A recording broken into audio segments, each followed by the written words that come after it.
with a busy household in general is that a lot of times we neglect our relationships and neglect the breaks that's given to repair those relationships that could be impairing the academic success of that child. So take time at some point in time during spring break to just sit down together, just break bread together, repair those relationships if they are waning a little bit because little Johnny may have gotten a D or something the past 9 weeks and you trying to crash down hard on them. Take those moments to understand where the disconnect is and to repair it and rest, rest mentally, rest physically, and repair those bonds in the household.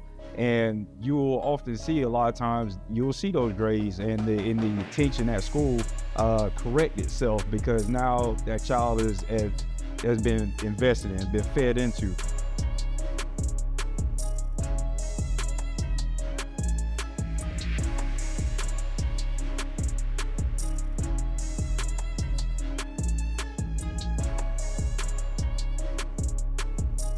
Welcome world, welcome family to another episode of the EL2A Podcast. I'm your host, Jamie Gilmore Jr. To the right of me, got Mr. Military Man, Mr. Miles Conical. How you feeling today, brother?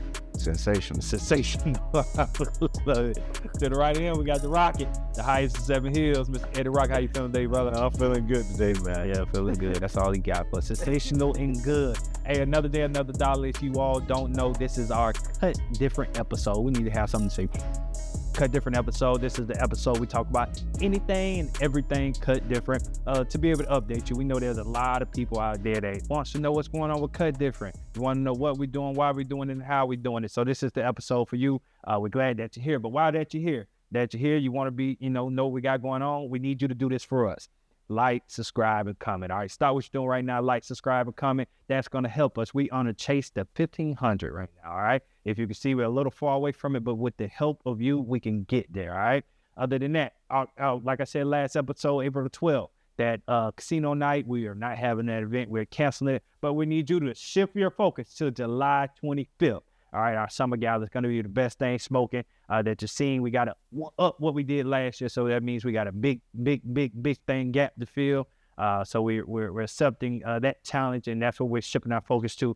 Summer starts June 2nd, so we're excited for the summer right now. We're shifting our focus and focusing on that. But other than that, make sure you like, subscribe, and comment. All right, with the Kut Different episode, fellas, we're going to just tap in, tell them a little bit. This is the month of March. I feel like we just was here with Miss Monteria. That was a great episode. So if you think about on our Kut Different episode, the first episode, we just gave people the insight to who we were. Second episode, we brought, a parent on to give her view of where we're at. And we're still dealing with technical difficulties. All right, see, if you like, subscribe, and comment, we probably can get a new monitor so help us out. So like, subscribe, and comment. But anyway, the Monteria, she was telling us about her kids and about how we are servicing her, one of our families. On today's episode, I just want to give people a little bit about what we got going on right now. It's the month of March. What have we accomplished this month? What should we doing and what we looking for the future? So one thing I want to start on, we had an exposure trip this month. So this is kind of not the norm for us during this time of the year to be doing exposure trips. We usually do a lot of that during the summer. So we're able to go to the dispatch center with the sheriff's office, right? All right, so fill us in. One of y'all, both of y'all, fill us in how that went, what we do, why did we go, what did we do, and how did that look yesterday?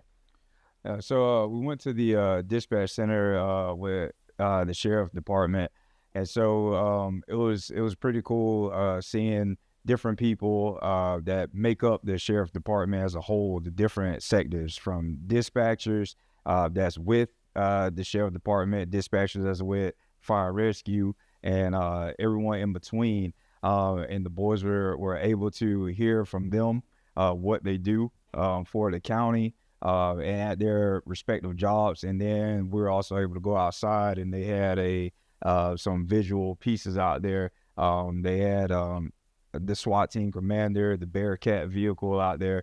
They learned about that. They learned about different SWAT team instruments that they use for raids and serve high-risk warrants. They had the equine department out there, so they had 2 of their horses, and then there were several of them that were out there that were just giving their expertise to the young men, and it was pretty cool. Anytime they can see themselves in their community, like when it comes to occupation, a lot of times when kids think about jobs and everything. I know I was guilty of this when I was growing up here in Marion County. I always looked somewhere else, but there's a lot of opportunities here that can really set up, a young individual.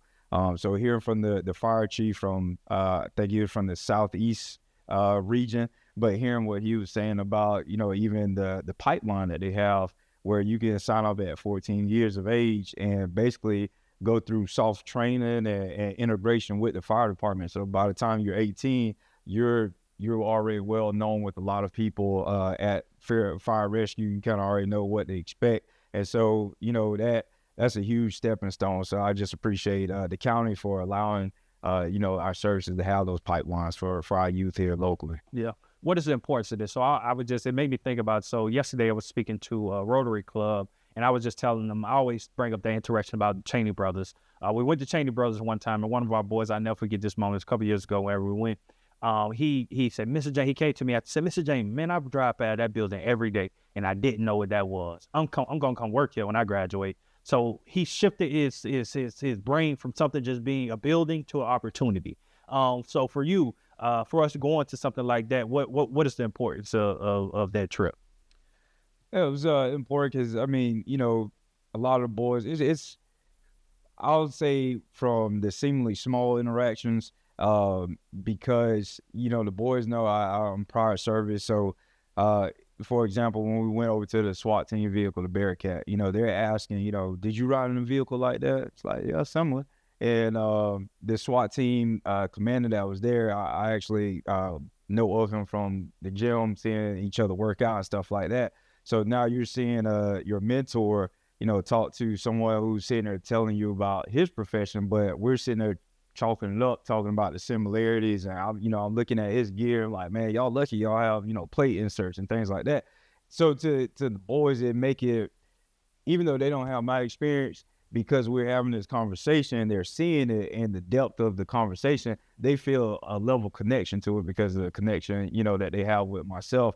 And so now that creates greater conversation, well, how is it with the sheriff department? How is it with, the military? And you can see them comparing and contrasting the two and just kind of seeing, well, which one would I prefer to be in if I made that decision to go either to the military or to, policing.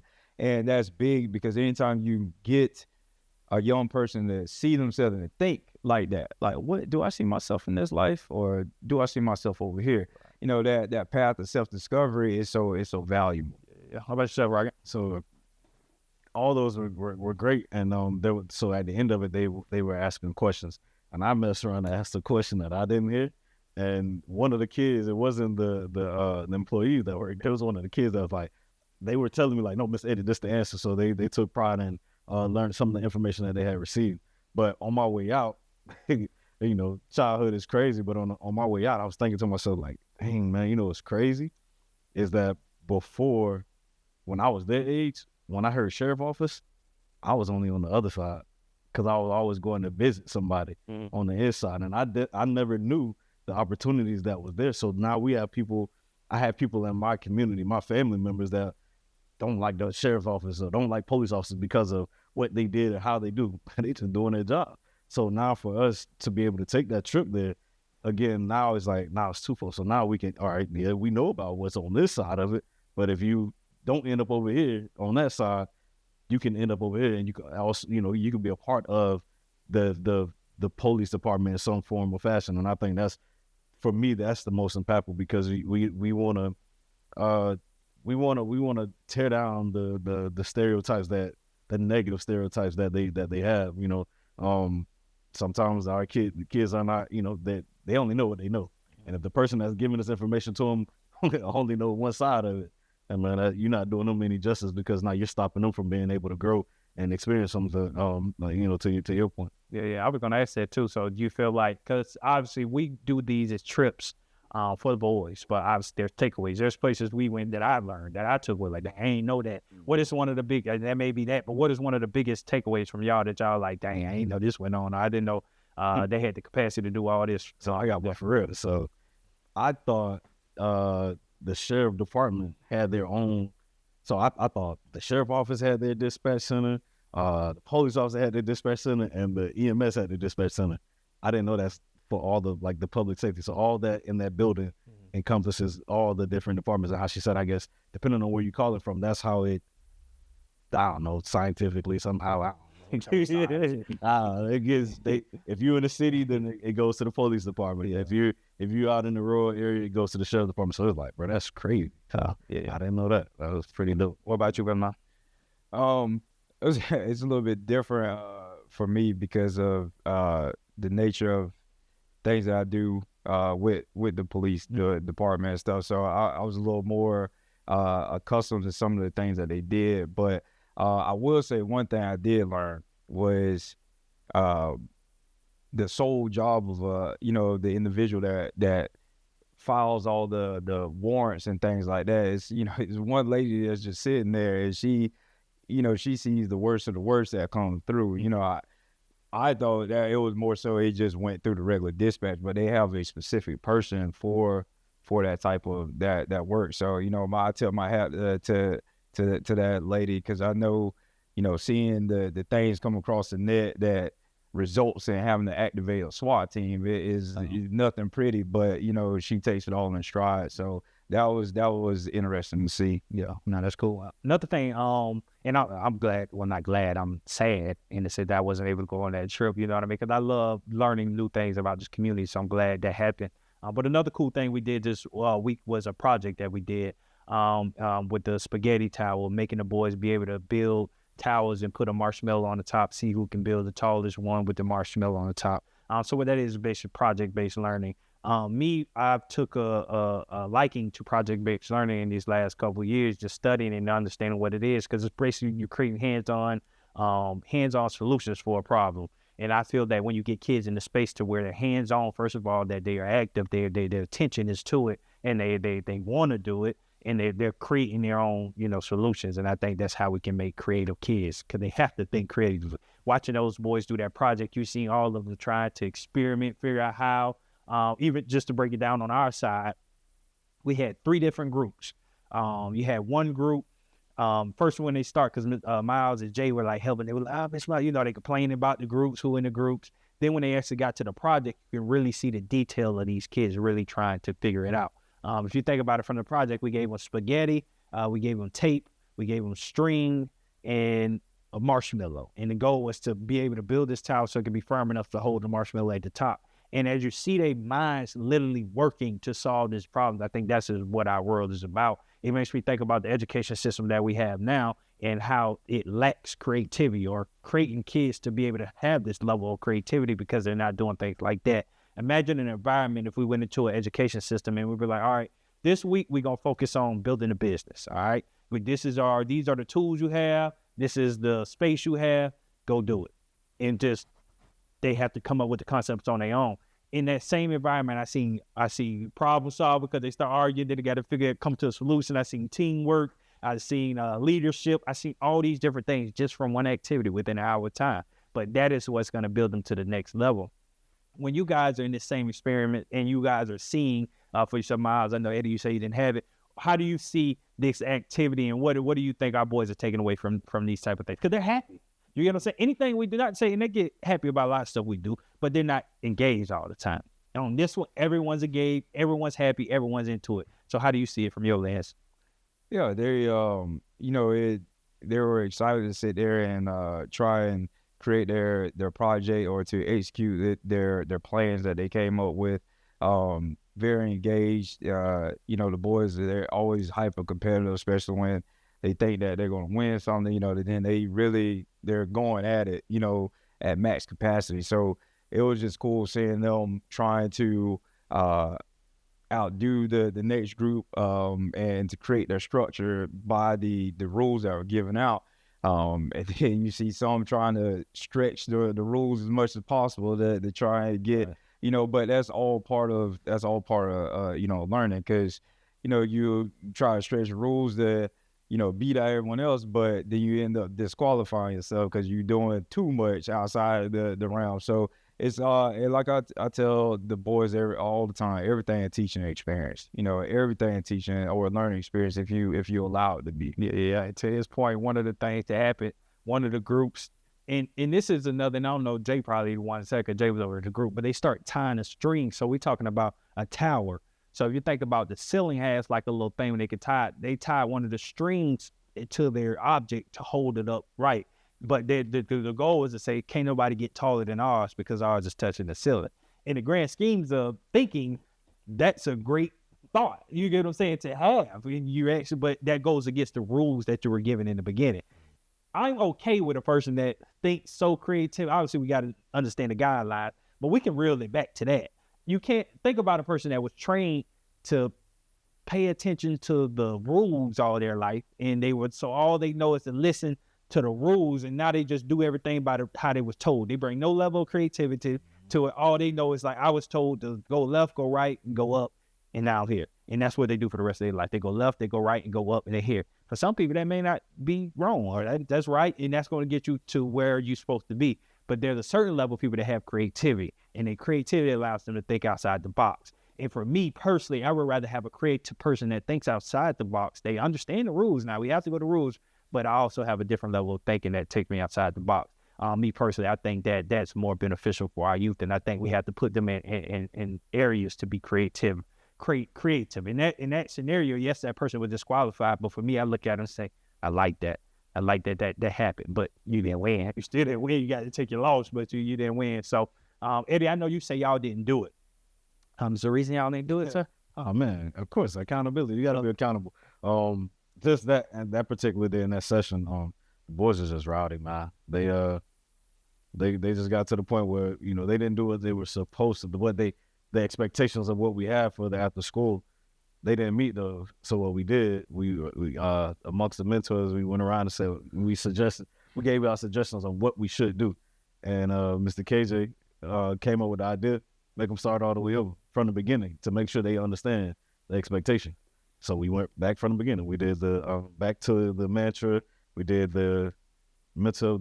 I think we did the mental check-in, but we got back into. We gave a brand new journal topic, so we just missed it. But I mean, at the end of the day, they both go hand in hand, because even in that example, that story that you just gave, that scenario that you just gave with the kid doing the having, there was rules to it, but he went outside the rules. I mean, it's an expectation with that project, and if you exceeded that, now you disqualified. So yeah, we're here to do fun things, but if you don't meet those expectations of what we have within this hour, the structured time to do the fun things, we're not gonna do it. We're gonna do the exact opposite. So they kind of make the day go how it should go.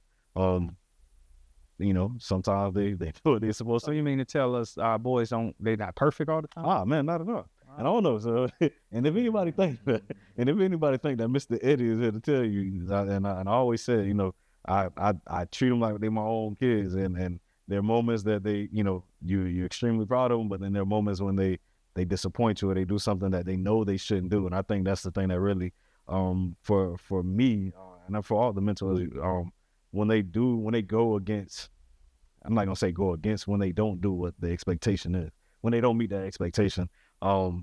I think Kut Different in itself, we do a great job of giving that expectation of what's expected from them in that moment. They know how to behave when we go certain places, and we have certain leaders within both sides, whether it's Central Christian or Howard Academy. We have certain leaders in both places that we expect to stand up and quiet the room, and then sometimes they don't. Or sometimes they are the part of the problem. But at the end of the day, I mean, I think it's just continue on pushing the expectation of what we expect. And at some point, I know they understand it. So I'm pretty sure when we, get to this point again, I'm sure they'll understand that, hey, we missed out because we didn't do what we were supposed to do. So, they're not always perfect, man. Yeah. All right. But, so transitioning from that, the next thing I want to talk about is we did the 40-yard dash the other day. And as we're doing that, so obviously we understand that athletic stuff, sports, and gets the boys going. But seeing the excitement, going outside, getting loose, and physical fitness is one of our areas that we do. We track and we push the boys in because we understand the importance of your health. But what is it about that type of activity that gets kids going, or boys in a sense? Because you think about, if you got 40-yard dash, that means they competing against each other. They want to be the fastest. Why do y'all think that one area is more exciting than being in the classroom showing somebody that I can outthink you? What does that come from? I mean, you just said it. Really competing, and we trying to be bigger, faster. But you compete with your brain though. Hey man, some of that. Unfortunately, that's not. We would hope that most kids think that I'm smarter than you, like you say. So now I'm gonna compete to build the biggest tower with the marshmallow on top. But a lot of them don't think that way. A lot of them they and that's why we're here, to push them to think higher themselves. I know for a lot, man, we got come across many boys, bro, that what we see as coaches. I mean, we see more in them than they see in themselves. And a lot of times it's because of the environment that they're in. Is a lot of times because they may not have that dad, that male role model. I'm never gonna say that. They may not have that male role model at home to push them. Sometimes mom may be working multiple jobs where she can't be there to give them that extra push or that encouragement that they need. So, all right, well, if this is my natural talent, even though I know thinking is, I'm not thinking is natural, but when they want to think, because a lot of times they don't. That's not what they want to do all the time. But when you in the aspect of running and athleticism, and I feel like that's like second nature to most of them. So they're gonna do, they're gonna come out and I'm gonna be better than you. Yeah, and even in that scenario, because I get what you're saying and the thought behind it, but I think it's kind of opposite because a lot of them are not the best athletes. Oh, absolutely. But you know what I'm saying? They probably would be better if they just tried to use their brain more than athletics. Yeah. So I think obviously it's a deeper rooted problem. But because they, even the ones that aren't athletic, they try, like they are approaching it with a level of confidence as if they thought they were Usain Bolt or something like that. But they're the total opposite. But again, we go into classrooms and we shrink ourselves. Well, I think one of the worst things for me, man, when we get in the setting with the boys and we go around and they ask what you want to be when you grow up. I'm gonna be a football player. So you ain't touched the football, you ain't touched the weight, you just you're out of shape, you're not doing what you need to do at this age in order to be that person. So and I think that's like you say, that is really and being real is actually sad, bro. Because for them to think that way, to think that that's what's going to get them to the next level, and the actuality of that is, bro, you missing that by a long, by a long way. So we need you to think this other way because that ain't going to get you there. So it's just one of those things too. Like you say, that's something that that's what we're here for. We want to show you like, nah, just in case that don't work, go this route. Think, and not have to be physically, not try to use the athleticism. So for sure. What you think, Brother Miles? Yeah, I mean, when you take kids outside and they're running, even if they're not the most athletic, they still recognize that they're young, that they're kids. So kids play, what they do best. They play, so anything that's akin to what it is that they like to do, what they're still at their core, what they care most about, what they would much rather do as an adolescent, which is to play, have this freedom, it sparks something in them regardless of athletic ability. It's still, they understand, well, if I push hard enough, I can at least get closer to this goal physically. Academically, sadly, sometimes kids don't approach it with the same fervor or the same type of logic. So it's, well, I'm just not good at math. All right, you're not good at running, but you're out there running. So if you ain't good at math, you still need to practice that math too, so that your proficiency increases. It for kids, a lot of times it's easier for them to understand it when it's their body in motion. Like, okay, I get my body. Like, I get that I'm not the fastest runner, but I know I can make it from this fence line to that fence line within a set amount of time. But when you're sitting there saying, well, do this long division or this pre-algebra, they don't look at it the same way. It's, man, I don't know. I'm just not good. And it's really just being fed into and valuing both so that they have that same level of confidence, whether they're outside or they're inside the classroom. They understand that it's going to require effort. You're not just going to go out there and smoke it your first time. You're going to have to see where you land and then make the proper concessions so that you can, improve upon whatever that task may be, whether it's running, algebra, ELA, whatever. Yeah. I think that goes back to the episode last, the focus, what you're focused on, how you view what you're doing. As you're saying this, it made me thinking about it, and I know I'm jumping to another topic, but it's making, well, let me say, do y'all got anything else on that? But we move for the 40-yard dash, because I think that was just something that came to my mind, and the reason I brought that up is because I think we do have to get our kids in the focus. Just what you were saying, it's just like, if you could see yourself in this light, you should be able to see yourself in both as well. Just to have that athletic itch, you should have that with your ability to go to school and education and do those different things. And if we can if we can create athletes or competitors within the classroom, within the education system, then that'll help us out as well. Because I mean, quite frankly, and we say this all the time, if you think about the level or the chances of them going athletically and using their athletic ability to go somewhere is less than them using their brain. So it's just shifting the focus. And if you want to talk about focus, go to our last episode and watch that. We had a whole episode about focus, so go to that. But before this one, maybe thinking about education. And so if your home, question is, if your home was a school, in which your home should be a school, for your children, education begins and ends at home. We all know that. But just hear me out. If your home was a school, what will be the 3 things or the top things that the kids learn at your school? If your home was a school, what would be the top things the kids would learn at the school? And I'll go first because I already think about it, so I already got it on my mind. In this school at my home, the top 3 things will be self-awareness, self-esteem. That will be taught. Second will be financial literacy. And third would be like the future. And when I say the future, it's whatever's the future. And right now is AI. So it'd be AI would be taught. So more so like a computer science, coding, and AI. The reason I say those things, I think the world that we live in, you have to know yourself. And I say that goes back to our last episode as well. The think time, being able to just sit in yourself, know who you are, where you're going, know what get you going, what makes you happy, what makes you sad, all those different things. That creates a human that just knows how to operate in this world. So we need more of that. The financial literacy thing, I think the world is about green. I don't give nobody to say you can try to make it a race thing. It's about green. You got money, you're gonna be able to do something. So your ability to make money is your ability to know money. We have to learn money. There's been a history of money and what money's done and how money is made, and you have to know it. So in the sense of what we talk about, to create all that different things, just financial literacy. So that'll be a big thing that we're trying. Then with the AI, obviously, that's just the way of the future. You got to be able to doubt. Even now, AI is at its infant stages, but if you understand what's going on, that's the future. And people are learning that right now. And a lot of things that we are going to deal with are going to be AI. You go into the grocery stores now, you go into the stores, food stores, whatever, they are showing you what the future is going to be. So those will be the top 3 things, and those are the reasons. How about yourself? What would y'all be learning with y'all school, sirs?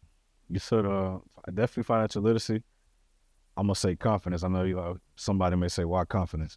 Or how could confidence be a thing? Because whether you're doing whatever you do, whatever it is, whether you are a teacher, if you're doing a math problem, if you're reading, when you see students that lack confidence in any one of those areas, whether it's a teacher that's teaching a course or a class that, hey, I just got put in here because we're short. It's almost as if in that moment of lacking confidence, the kids can almost feel, or you can feel the lack of confidence in it, because sometimes they say it too. So if you're a teacher, you're telling me that you're not confident, well, this is not what I got my degree in, but I'm teaching this course. Then several times my daughter came home and said, well, my teacher's not, she's a para or something like she knows she's not a certified teacher. Well, how in the world we teaching, so you got to be confident. But if she was confident, if that teacher was confident in what they were teaching and never, showed that lack of, then all right, so you're going to teach it, and then now the student or the class is going to feel like they're gaining something from it. And entrepreneurship, I blow it away. And it's because of what he sees. But my son, he's 8 years old, and the teacher, I remember going to his class. They had some kind of parent engagement one night sometime last year, and I guess they got done, and the teacher must have asked Q, all right, what should I teach next? And she was like, you know what your son said? How to be an entrepreneur. I'm like, what? but he understands because he sees it. We work for ourselves. His mom works for herself. So, and I think with the entrepreneurship, you got to think for yourself at that point, and you have to be confident in whatever it is that you do as an entrepreneur, because it may not, it may work or it may not, but you got to be confident in whatever it is you're doing to see that job or whatever it is that you do through. So, and then like you say, with financial literacy, got to know money, because again, as that entrepreneur, if you're not confident in the job that you're about to do, and you don't have the money to get that business going, I mean, I experienced that as well. Not having I didn't have the capital that I needed to continue the business when things started going away. That when it went bad, it was a lack of money. So I didn't have that financial literacy to save or to know which direction to go in order to save the business. So those would be my thing. What's up, Ramos? I would say a spirituality class that's focused on introspection. Reason being, because you have to master yourself, and do so in a way that's positive producing. I would say civics with a focus on leadership, because if we can teach others on how to master themselves and then teach proper leadership and just the functions of how to take care of a society, you've already erased a lot of the chaos and the noise that we talk about. We talk about the branching effects of a lot of things that start because people don't master themselves and because people don't know how to engage with each other as a community properly. And then lastly, I would say reading comprehension, because if you can read and you can understand what it is you're reading, that is the master key to everything else. You're gonna have to master that reading. I was just reading the other day, ironically, about Louisiana, how they flipped their education system around.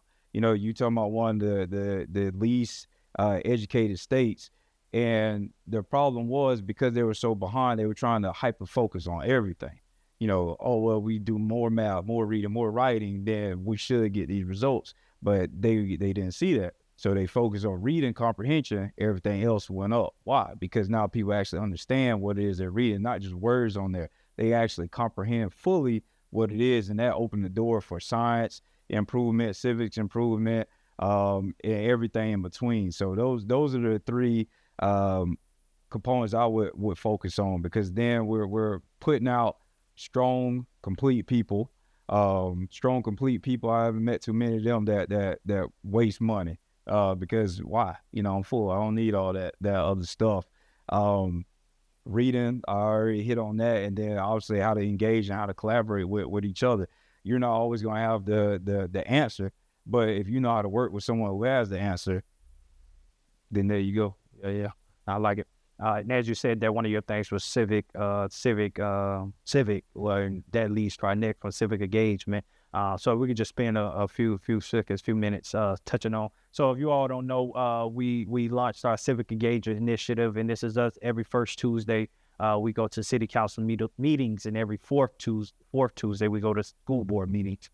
So if you're out there, you want to join in, come tap in with us. We'd love to have you come partner with us, come be a part of those meetings, and come be in the know with us as well. But Brother Miles, you could just touch on how that's been going so far.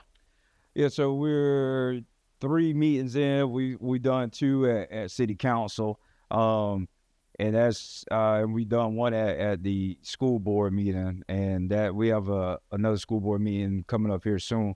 But the reason why we started that is because, like I just said, a lot of people aren't aware of how a community should function at every level. And, we see and hear a lot of people complaining about civics and complaining about politics and different things like that. But we're on this cycle where we complain, but nothing changes. Nothing changes because people aren't engaged. People have to remember that you have a role as a citizen. It's not just to go to work and go home. It is to sit there and keep those held accountable that you voted to see a job get done. if you're not holding them accountable, I mean, anybody over time is going to start to sway to the left or to the right, especially when they're given that level of power, and then the networking that comes with it, the supplemental income that can come with those positions. It's a lot that can pull someone off the path that they said that they were going to be on, and we have to be that voice to hold them accountable. Everybody that you elect, they work for you, right. And you have to remember that. And I think in America we've got so far away from that. It's we establish kings, if you will, in this country. We just give people all this power, and then we don't do anything about it. We don't hold them accountable. We don't show up. We don't, address certain things. We just leave it alone because we think because that chosen person that you wanted won, that you too won something. You didn't win anything. Not until they actually pushing out policies that you wanted them to do in the first place. That's when you win, when they actually do what they said they were going to do for you. So it's really to restore that mindset again that, yeah, you do have a responsibility. You do have to show up for these things. If not, then you're going to be left complaining. Yeah. So we definitely happy about this initiative. And to this point, even reaching out to different orgs, man, this is awareness piece that we hope with us, piloting it or doing it, that others will join it and be in the know. Like you say, it's a big gap in between, what's really going on and what people think going on. And we got to be able to know that we know what's going on, but also have our youth in the know as well, and also know how things are going. It's a different level of being in the meeting and understand how they go about their meeting. Even if you don't understand what's going on, but just knowing the structure of how these meetings are ran, understanding that people have public parts of the meeting where they can come up and say whatever on their mind, if not whatever on their mind, obviously, within the guidelines. But it's an importance in that. So definitely come out and join us for those. So that's our civic engagement. And last but not least, fellas, I want to just touch on it's spring break time. So we also know that we're entering the last quarter of the school year. So during this time, one thing, so there's nothing new under the sun. We start seeing the same things that happen during this time every year. And what I want to do with this segment, man, is just spend a couple minutes just helping the parents and the students right now. And when I say that, I want to ask you too, and I want you to answer, again, focusing on the parents and focusing on the students. What are some things that our parents and our students can focus on right now to be able to help them finish this year strong? Because we all know we get during this time and people just ready to, even the teachers, the schools, they just ready for the year to be over. A lot of people coast, a lot of people wait till it's too late and they do these different things. What are some things that the parents and the students can do right now to make sure that the students are successful in this last quarter? Set an expectation.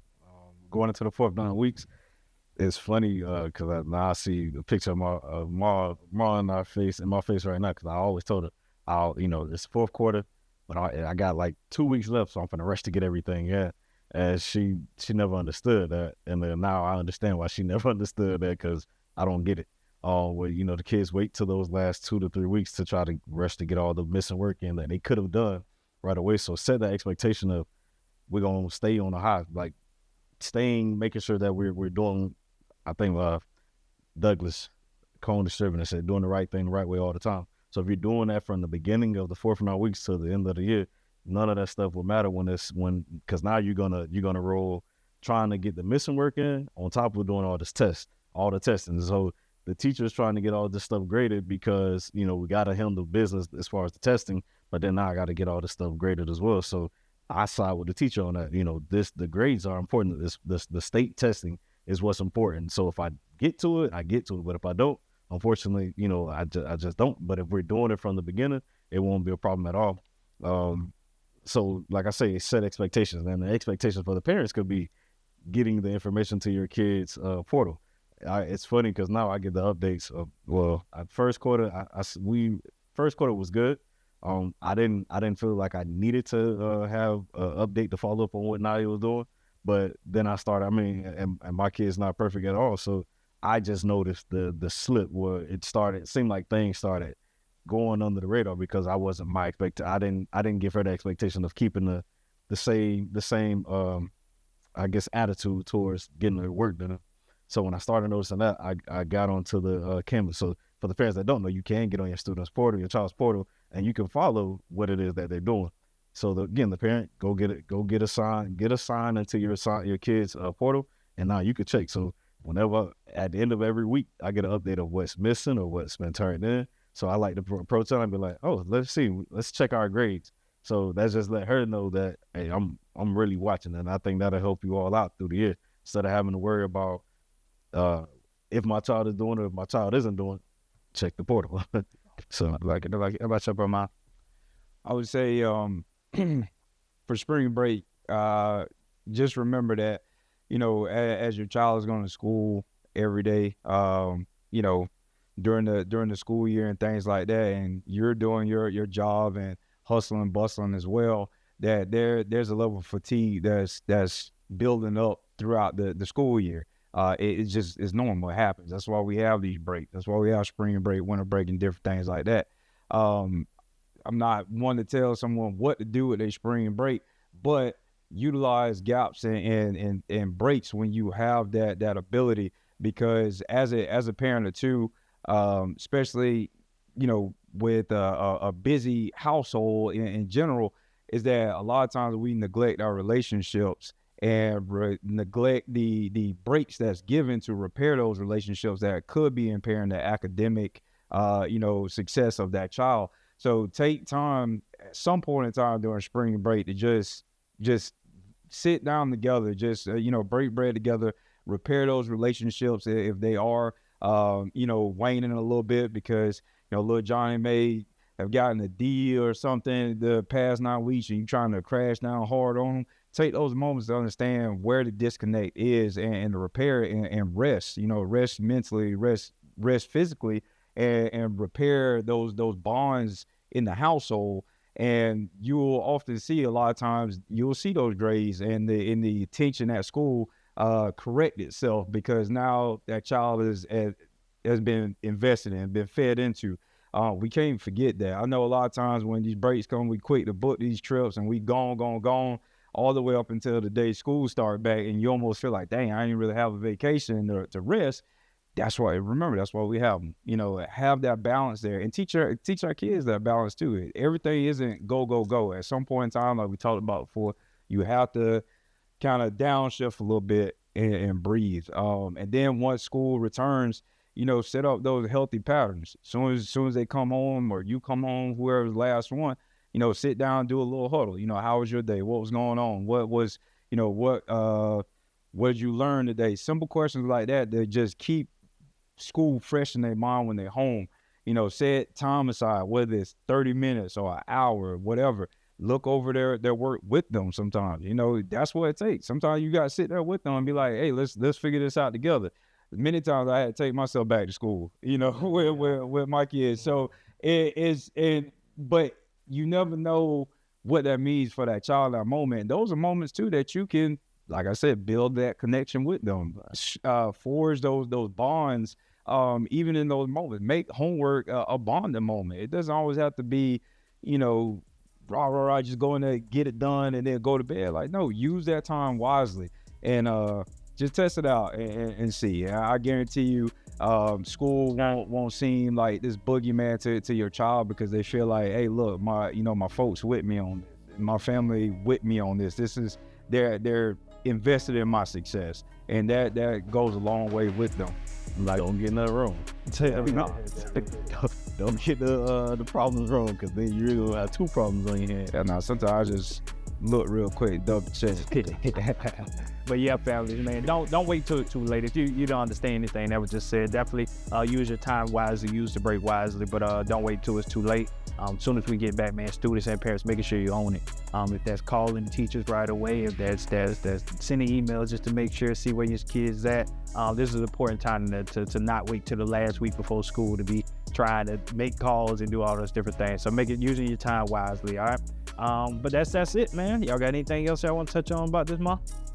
No. That's everything. All right, hey, just a reminder, all right?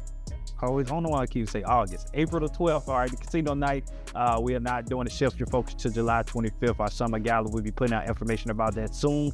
Make sure you get your table, make sure you're in the spot, because that's going to be the place to be. Our summer program starts on June 2nd, so we're super excited about that. But other than that, man, this is your Kut Different episode. Anything, everything Kut Different. We hope you filled you in. Go to our kutdifferent.org. Make sure you sign up for our newsletter.